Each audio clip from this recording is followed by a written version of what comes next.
Hi, my name is Donald Gearhart, and I have been tasked to implement a new mechanic originally designed by one of my peers into the tile-based game Tournamental. The mechanic that I chose to implement was originally created by Jason Tavares. It is called pressure plates. The mechanic is basically when a player or object goes onto a space with the pad, it goes down and a door in the level or more than one door opens up. For my version of the project, I implemented certain pads only interact with certain doors. This kind of gives the player a little bit of choices and can cause some problems. And I can kind of show how his mechanic of the pressure pads works with my mechanic of powering up. So in this simple tile level that I created, the player starts off in this area with the one box to kind of show how that works and the power orbs. I added a little bit of FX and lighting to the orbs to give them some interesting effects as well as some materials to the level, the walls, the blocks, and the doors. So when you collect a power orb, you get this little FX of the powering up. It fades after a few seconds. So the player can choose to, push this block. Of course, if they push it more than once, I added a mechanic where it actually uses power level to decrease. So I can show that real quick. Bink, move the box, the door opens, and you can now exit. Player can, of course, collect that, re-trigger that FX again, and now they kind of have this little puzzle of like, hey, what is the best option to go with? I, collect this, move forward, and see where to go. So pushing this, you can open that door, and now you can either, of course, go through here and move this, which would end up blocking you, and you'd have to restart the level. Or, of course, you can do the right thing, move that block, open this, grab that orb, and then you still have enough of a power level because the barriers also have a level requirement. As you can see on top, it has 3. So to get through, you actually need to have that power level 3. What if you are higher? Of course, you can still make it through.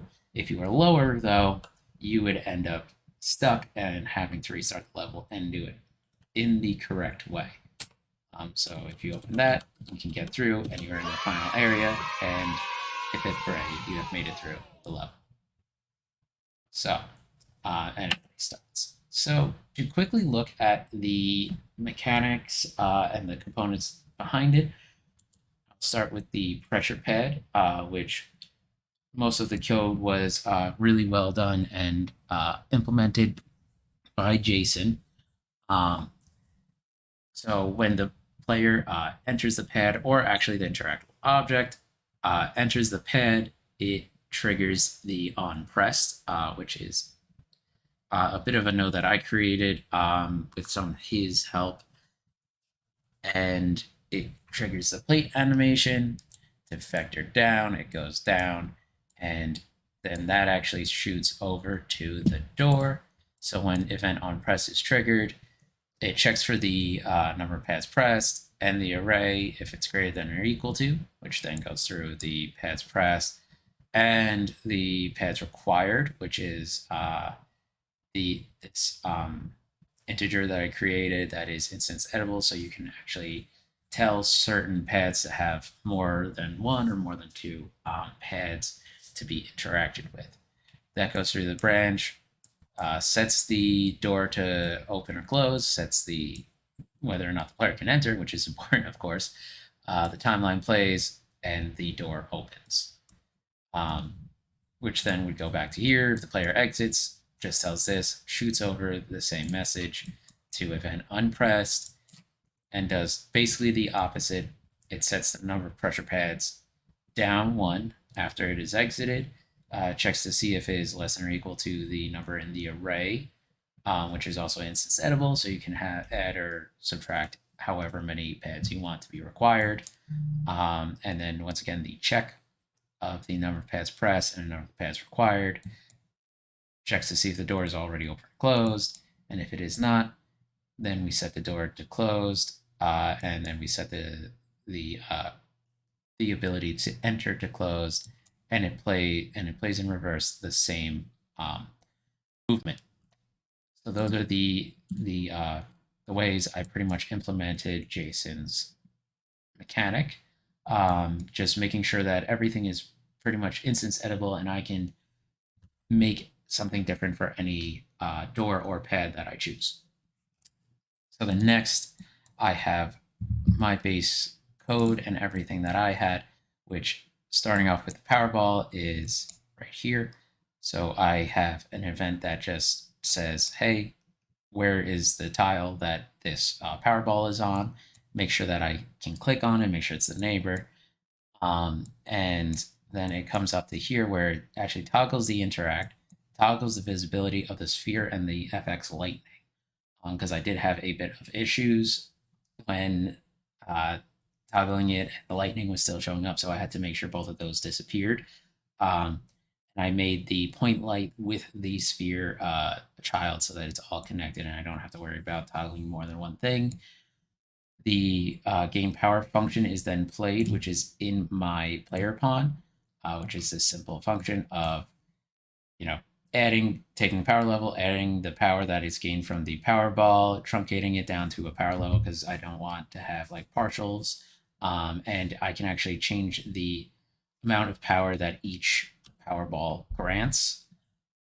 So as you can see, the Powerball amount is a public instance editable, so I can change that. So if you choose to have a larger or smaller orb, it can grant more or less power. Then I set it to enterable. I casted the player pawn because I added that particle system where you can see the player like power up with that FX of swirling energy around them.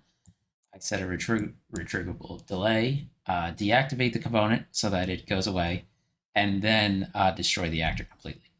So that is no longer interactable at all, and it disappears from the map completely. The next line of code that I implement is the barrier, which is simple. It's based off of the same code as the Powerball. So it checks the player's power level and the required level for each barrier, branches that off, and then the toggle interact happens and the visibility happens as well. You can enter it and you destroy the actor. So very simple code for that was used. The one thing that was great that I ended up implementing also is the level on the barriers so that the player knows exactly how much they need to get through that area.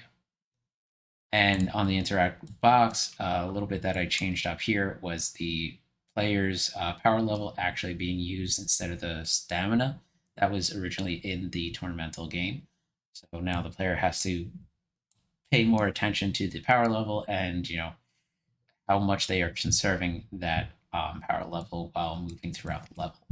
And once again, sound required is plugged into my power use, which is targeted at the player. So that is my code, and that is kind of everything that I did to implement it into making this level. I would say the biggest challenges that I faced was mostly with the actual Powerball. It had a really interesting glitch where when the player would interact with it, it would stay there and be invisible, and then I couldn't through, even though I had it on Destroy Actor. Uh, and with the walls and the doors and the pressure pad, Jason really provided great code and great example of how to work through it, and even assisted me when I had some issues. So I really didn't have any problems completing his implementation of his mechanic. So thank you so much, and hope people enjoy the use of my mechanics in this level and this game of Tournamental. Have a good one.